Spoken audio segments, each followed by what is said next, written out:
சமைக்கும் போது ஒரு லவ்வோட சமைக்கணும்டா. அதான் பாதி ருசியே. வெங்காயம் நறுக்கும் போது கூட ரசிச்சு நறுக்கணும், லவ்வோட.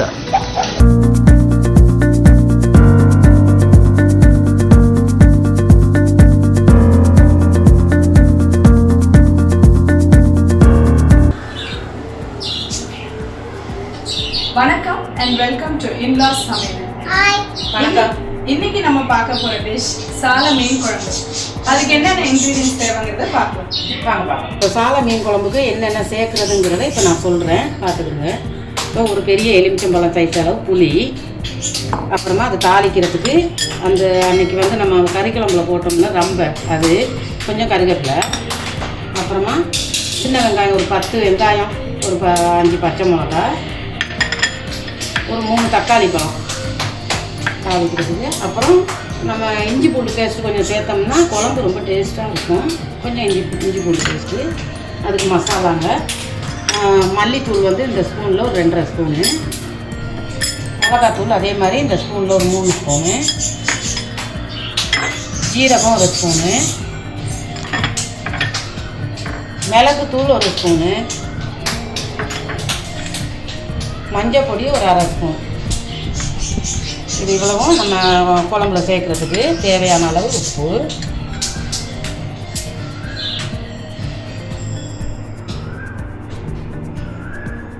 இப்போ இதை வந்து 2ஆக ஸ்ப்ளிட் பண்ணியிருக்காங்க. வாங்கிட்டு வந்த மீனை அதில் கொஞ்சம் மீன் வந்து ஃப்ரைக்கும், இன்னும் கொஞ்சம் மீன் வந்து குழம்புக்கும் ரெடி பண்ணியிருக்கிறாங்க. இப்போ அந்த கழுவின மீனில் வந்து புளி கரைச்சி ஊற்ற சொல்லியிருக்காங்க. இப்போ நான் அதில் புளி கரைச்சி ஊற்றுறேன். அதுக்குள்ளே அவங்க ஃப்ரைக்கு ரெடி பண்ணுறாங்க. சேர்த்து பார்த்துடலாம். இது ஒரு 2 தடவை கரைச்சி ஊற்றும். அதில் 2 வாட்டி கரைச்சா 2 வாட்டி கரைச்சி ஊற்றி வடி வச்சு கொடு. நல்லா கரைச்சி ஊற்றி எடுத்துடு. அதுக்கப்புறமா தான் அந்த மசாலாலாம் அதில் போட்டு கரைக்கணும். நம்ம ஃப்ரைக்குள்ளதை பார்க்கலாமா? ஃப்ரைக்கு வந்து எலுமிச்சம்பழம் வேணும்.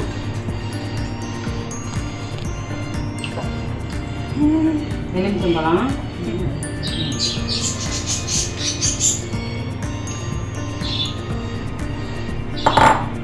பவுல கெட்டியாக பிடிச்சிக்கோ.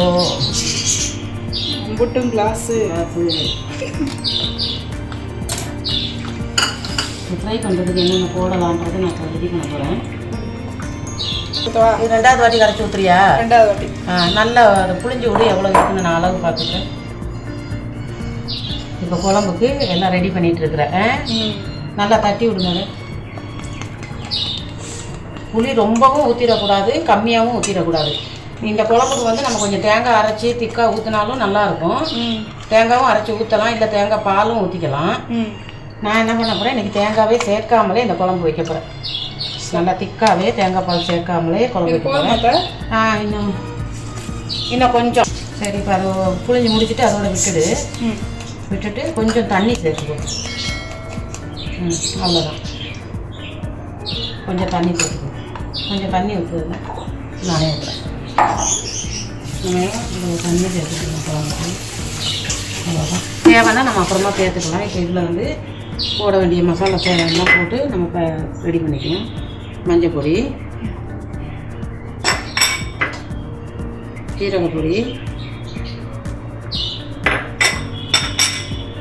மிளகுத்தூள், மிளகாத்தூள் ஒரு 3 கரண்டி, மல்லித்தூள் இந்த ஸ்பூனில் ஒரு 2 கரண்டி. இந்த குழம்பெல்லாம் ஊட்டி வச்சுக்கிறணும். இப்போ தாளிக்கிறதுக்கு வந்து இஞ்சி பூண்டு பேஸ்ட் வந்து நல்லா டேஸ்ட்டாக. எத்தனை ஸ்பூன் எடுத்துருக்கீங்க? இந்த ஸ்பூனில் ஒரு ஸ்பூன் ஃபுல்லாக எடுத்துருக்கேன். போட்டாச்சு. இதை வந்து நம்ம இதை கலக்கி வச்சுக்கணும். பச்சை மிளகாயை தாளிக்கிறதா இருந்தாலும் தாளிச்சிடலாம், இல்லை நம்ம இதிலே கூட போட்டுக்கலாம். நான்லாம் இதிலே போட்டுடுவேன், பார்க்க நல்லாயிருக்கும். இந்த குழம்பு கரைக்கிறோம்ல, இதிலே பச்சை மிளகாயை போட்டுருக்கேன். அப்படியே இருக்கட்டும், ரெடி பண்ணி வச்சுருக்கேன். இப்போ ஃப்ரை பண்ணுறதுக்கு மீன் எடுத்து வச்சுருக்கேன். அதை வந்து என்னென்ன சேர்க்குறதுன்றது பார்ப்போம். சொல்லுங்க. இப்போ நான் என்னென்ன போடணும்னு சொல்கிறேன், அதெல்லாம் போட்டு நீ கரைச்சி மீன் ஃப்ரை பண்ணுறதுக்கு 2 லெமன் புரிஞ்சு ஒரு பாதி லெமன் போதுமா? பாதி லெமன் போதும். ஏன்னா மீன் கொஞ்சமாக இருக்கிறதுனால பாதி போதும். சரி. பாதி லெமன் நல்லா புரிஞ்சு வரமாக மீன் ஃப்ரை பண்ண போகுது. எல்லாம் ரெடி பண்ணிட்டு இருக்குது. அது சிரிக்கல சந்தோஷம். இதில் என்ன கொஞ்சம் சேர்க்கும். இப்போ அதெல்லாம் மஞ்சள் பொடி கொஞ்சம். நாங்களும் மீன் குழம்பு பண்ணுவோம்ல. மீன் குழம்புலாம் என் மருமகள் நல்லா வைக்க சொல்லி கொடுத்துட்டேன்னா சூப்பராக செய்யும். ஆனால் நான் தான் விடுறதில்ல. அது குழம்புங்களை பார்க்குறதுக்கே நேரம் சரியாக இருக்குது. சரி அதனால சமையல் டிபார்ட்மெண்ட் எங்கள் மாமியார் போதுமா? வலிச்சுக்கிட்டே இருப்போம் மாமனார் மாதிரியே. கொஞ்சம் விடு, இதில் என்ன கொஞ்சம் விடு. அவ்வளோதான் கொஞ்சம் வச்சுடு. மஞ்சள் பொடி கொஞ்சம் பெரட்டுறதுக்கு சொல்லுது, நீங்கள் பெரட்டணும் எல்லாம். ஓகேவா? மஞ்சள் பொடி ஒரு 1/2 ஸ்பூனு. எவ்வளோ போடுறேன்னு பார்த்துக்கோங்க. அது மிளகா பொடி இன்னும் ஒரு 10 மீன் தான் நான் பொரிக்க போகிறேன். மிளகா 2 ஸ்பூனு. மிளகாத்தூள் 2 ஸ்பூனு. ஆமாம். மஞ்சத்தூள் ஒரு 1/4 ஸ்பூன். 1/4 ஸ்பூன். உப்பு. ஏன்னா நான் இன்னைக்கு ஒரு வித்தியாசமான மீன் பொரியல் செய்ய போகிறேன். மீன் பொரியலா? மீன் பொரி, மீன் ஃப்ரை, வறுவல். இது கிண்டல் பண்ணுறதுல மட்டும் குறைச்சல் உனக்கு. ஒரு வார்த்தை தவறிடக்கூடாது, கிண்டல் பண்ண ஆரம்பிச்சிருவா. இப்போ நான் ரொம்ப நாளாக மசாலா பொடி மிளகாத்தூள் கூட தான் மீன் பொரியல் பொரிச்சிருக்கிறேன். சரி. ஆனால் இது வரைக்கும் எனக்கு தெரியாத ஒரு விஷயம் நான் செய்ய போகிறேன். டிஷ் ட்ரை பண்ணேன். இதில் நம்ம சாம்பார் பொடி சேர்த்தோம்னா மீன் உடையாமல் இருக்கும். மீன் ஃப்ரைல சாம்பார் பொடி சேர்த்தா மீன் உடையாமல் இருக்கும். 2வது ரொம்ப டேஸ்ட்டாக இருக்கும். ஓ, அது நீங்கள் மக்களே நோட் பண்ணிக்கோங்க. அவ்வளோதான். இப்போ இதெல்லாம் என்ன கரெக்டாக என்னடாமா நீ வரியா? வரீங்களா? நான் செஞ்சு முடிக்கும்போது டேஸ்ட் பண்ண நீங்க நீங்களும் வேலை செய்றீங்களா?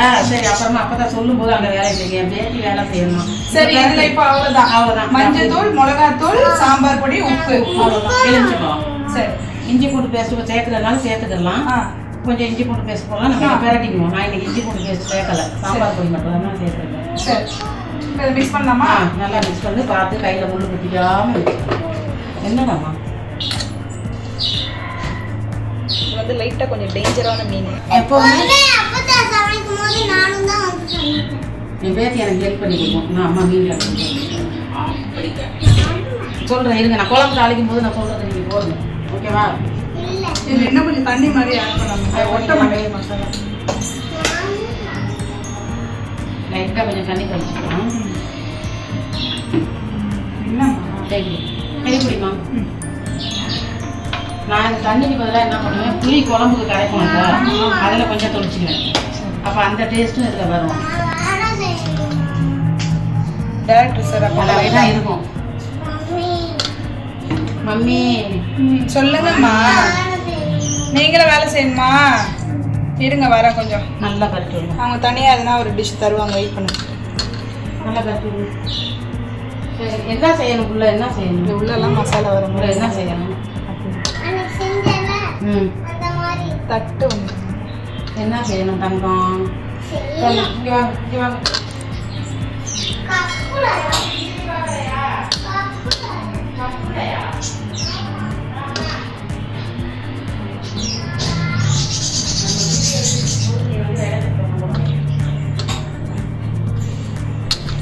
கட்டிட்டியாமா? சரி, விடுறேன்டா தங்கம். அவங்கள இருங்க, ரெடி பண்ணிக்கிறேன் எல்லாத்தையும். அப்போ ரெடி பண்ணிக்கிட்டே தானே. இப்போ அதை ஒன்று ஒன்றா பெரட்டி எடுத்து கொண்டு வைக்கணும். ஒன்று ஒன்றா நல்லா பெரட்டி எடுத்து என்ன பண்ணணும்? அப்படிதான் கையில் குத்திக்காமல் அப்படியே ஒன்று ஒன்றா இருக்கும். அந்த குழம்புக்குள்ள மீன் இருக்குல்ல, நம்ம குழம்பு உடையாமல் இருக்கணும்னா என்ன பண்ணணும் தெரியுமா? அந்த குழம்புல மீன் உடையாமல் இருக்குது. எந்த மீனாக இருந்தாலும் சரிதான். இப்போ நம்ம மசாலாலாம் போட்டு கூட்டி வச்சுருக்குறோம்ல, அதை நம்ம எப்படி ஏதோ ஒரு பவுலுக்கு மாற்றிடணும் மீனை மட்டும். ஓகே, கையில் குத்திருச்சா?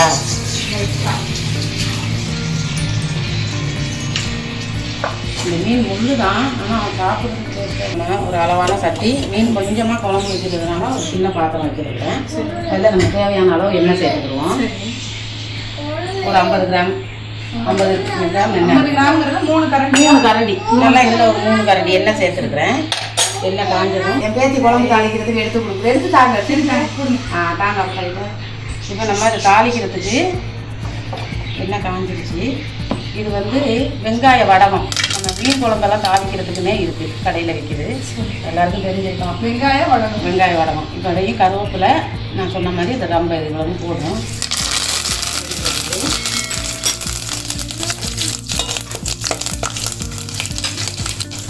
கொஞ்சம் சின்ன வெங்காயத்தை சேர்க்குறோம்.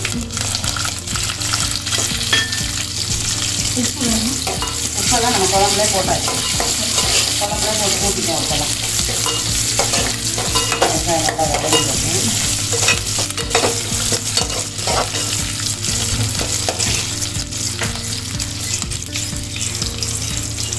வாசனை சொத்து அவனுக்கு தண்ணு.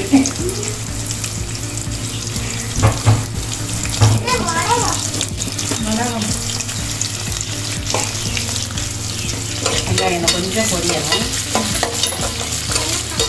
நல்லா வாசனையாக இருக்குது.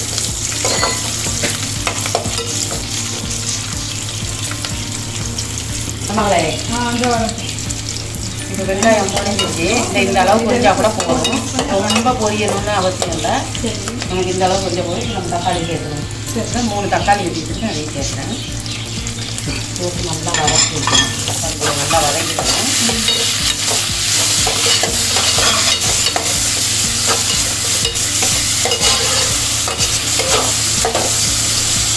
தக்காளி நல்லா வதங்கட்டும்.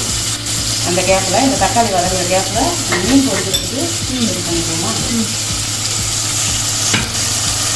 மீனை பொரிச்சிருக்கியா? என் மருமக ஏதாவது எனக்கு வேலை சொல்லுங்க, எல்லாம் நீங்களே செஞ்சுட்டு இருக்கீங்க அப்படின்னு. மருமக வந்து நான் வேலை செய்கிறேன்னு வரும், ஏதாவது சமைக்கிறேன். நான் தான் விடுறதில்லை, இல்லைம்மா நானே பார்த்துக்கிறேன், நீ குழந்தைங்கள பார்த்துக்கோ அப்படின்னு சொல்லிடுவேன். இன்றைக்கி என்ன பண்ண போகிறேன், மருமக தான் மீன் பொரிக்கிறதுக்கு எல்லாம் ரெடி பண்ணியிருக்கு.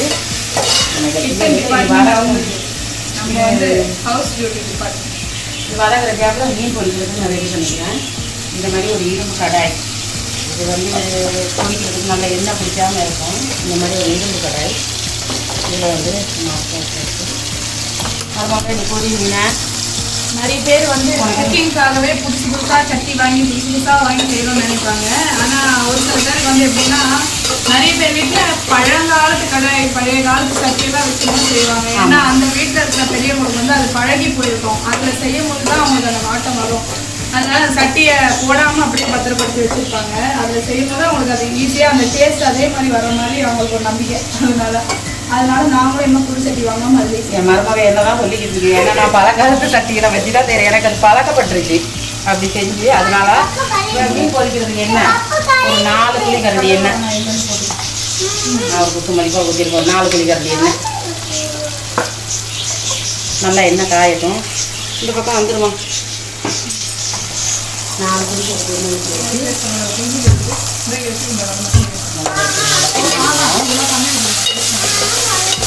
அந்த மீனெல்லாம் ஒன்றா தானே போட்டு செஞ்சு வச்சுருந்தீங்க, தனியாக எடுத்து வச்சுருக்கீங்க? ஆமாம், நம்ம வந்து சொல்லிடுவோம். இந்த மீன் வந்து இதில் போட்டு குழம்பு ஊற்றணும்னு வச்சுங்க, குழம்பு கொதிக்கும் போது அந்த மீன் வந்து உடஞ்சிடும். சரி, எந்த மீனாக இருந்தாலும் சரிதான், நமக்கு பெரிய மீனாக இருந்தாலும் சரி, இந்த மீனாக இருந்தாலும் சரி, குழம்புல போட்டு கூட்டிடணும். அப்புறமே அதை தனியாக எடுத்து வச்சிடணும் ஒரு பவுலில். மிக்ஸ் பண்ணதுக்கப்புறம் மீனை மட்டும் தனியாக பவுலில் எடுத்து வச்சுட்டு நம்ம இதை மட்டும் ஊற்றணும். இப்போ நான் இதை ஊற்றுறேன். இதை ஊற்றி நல்லா கொதிக்கும் போது, நல்லா கொதிக்கையில் நம்ம இறக்குறதுக்கு ஒரு 10 நிமிஷத்துக்கு முன்னாடி அந்த மீனெல்லாம் நம்ம இதில் போட்டுருவோம். அப்போ அந்த 10 நிமிஷம் வெந்தால் போதுமா? 10 நிமிஷத்தில் வெந்தால் போதுமா, போட்டுட்டு நம்ம மூடி போட்டு மூடிடணும். சரி, இப்போ வெறும் இதில் குழம்பு தான் இருக்குது, மீன் இங்கே தனியாக எடுத்து வச்சுருக்கேன். சரி, இது வந்து நல்லா குழம்பு கொதிக்கும் போது தான் நம்ம போட்டுக்கணும். ஒரு மூடி போட்டு மூடிடுவோம். சரி, என்ன கையில் தெரிச்சிடாமல் பக்குவமாக என்ன கையில் தெரிச்சிடாமல். என்ன மருமகள் தெரிஞ்சுதான் என்னன்னு தெரியல, எனக்கு தெரியல. இல்லை போடல, என்ன போடல, இன்னொரு 4 மீன் போடு, அதே வாக்கில் போடு. இப்போ என்ன பண்ணணும், திறக்கும் போது இன்னும் ஒன்று போட்டுருக்கோம். ஒன்று மட்டும் போடுவோம். 5 மீன் போட்டுருக்கோம். 5 மீன் போட்டுருக்கோம். நல்லா பொரியட்டும். பொரியணும். நீ திறக்கும் போது இப்படி எடுத்து இப்படி திருப்பி விடும். சரியா? இதே காட்டில் என் மருமகளுக்கும் சொல்லி கொடுத்துக்கிறேன், அதுவும் கற்றுக்கிட்ட மாதிரி ஆகும். மருமக செய்யும், எல்லாம் சொல்லி கொடுத்தா செய்யும், நான் தான் சொல்கிறது இல்லைல்ல. குழம்பு நல்லா கொதிக்குது, ஆனால் இன்னமும் கொஞ்சம் கொதிக்கணும். இந்த மசாலா வாடையெல்லாம் போயிடணும். அதுக்கப்புறம் தான் மீனை போடணும். போட்டோம்னா அப்படியே முழுசாகவே இருக்கும். இன்னும் கொஞ்சம் கொதிக்கட்டும் குழம்பு. மீனை திருப்பி போட்டுக்கலாமா? திருப்பி போடுறோம்.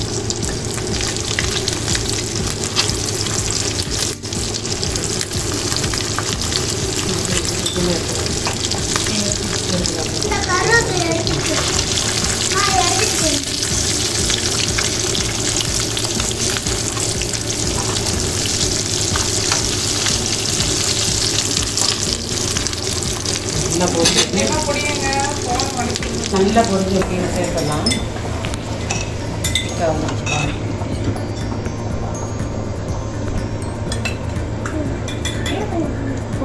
இந்த மாதிரி கொதிக்கும் போது தான் இந்த மீனை இப்படி சேர்க்கணும். கொஞ்சம் கொஞ்சமாக எடுத்து இதில் ஆட் பண்ணு.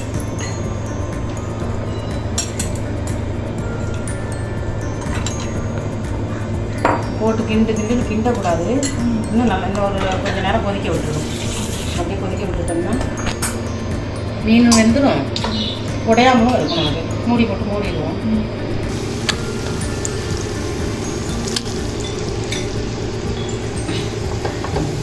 அப்படியே பேசி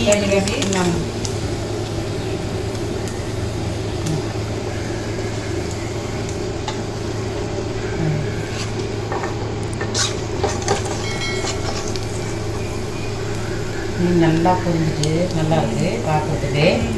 ஒரு முறை இருக்குது. நம்ம முள்ளோடையே சாப்பிட்டுக்கலாம். இந்த முள்ளெல்லாம் எடுத்து போடணும்னு அவசியம் இல்லை. இவங்க நல்லா பொரிச்சிச்சு மீன். முள்ளோடய நம்ம சாப்பிட்றலாம். நான்லாம் அப்படியே சாப்பிட்ருவேன். என் மருமகளுக்கு அவ்வளோவா விரும்பாது. நான் சொல்லி கொடுத்து இப்போ சாப்பிட்றதுக்கு நல்லா போயிடுச்சு. இந்த மசாலா வாசனையாக போயிடுச்சு. மீனும் நல்லா வெந்துருக்குது. ஒரு மீன் கூட உடையலை. நம்ம வந்து கரண்டி எடுத்து ரொம்ப கிளறக்கூடாது. நம்ம அடுப்பு கொஞ்சம் காட்டவா? பாருங்க என் பேத்தி சமையல் பண்ணுது. பேத்தி இதுவா? இப்போ என் பேத்தி சமையல் பண்ணுது. எடுத்து காமிக்க சொல்லுதுங்க. பாருங்க சாம்பார் சோறு வச்சுருக்கு என் பேத்தி. இந்தாங்க பேத்தி. நம்ம அடுப்பு ஆஃப் கொஞ்சம் மல்லிக்கீரை போயிடும்.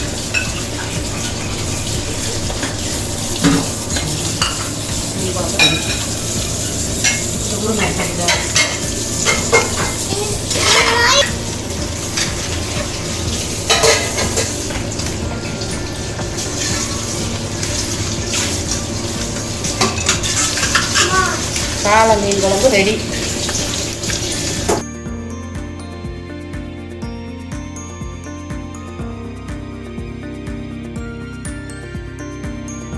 ஸோ சால மீன் ஃப்ரை அண்ட் சால மீன் குழம்பு ரெடி ஆயிடுச்சு. சுவையான குழம்பு மீன் வறுவல் ரெடி ஆயிடுச்சுங்க. நீங்களும் இதை கண்டிப்பாக வீட்டில் செஞ்சு ட்ரை பண்ணி பாருங்க. ட்ரை பண்ணிட்டு எப்படி இருந்ததுன்னு சொல்லுங்க. அடுத்து ஒரு நல்ல வீடியோவோட உங்க எல்லாரையும் சந்திக்கிறோம். Until then, bye. பாய். சமைக்கும் போது ஒரு லவ்வோட சமைக்கணும்டா. அதான் பாதி ருசியே. வெங்காயம் நறுக்கும் போது கூட ரசிச்சு நடக்கணும். லவ்வோட.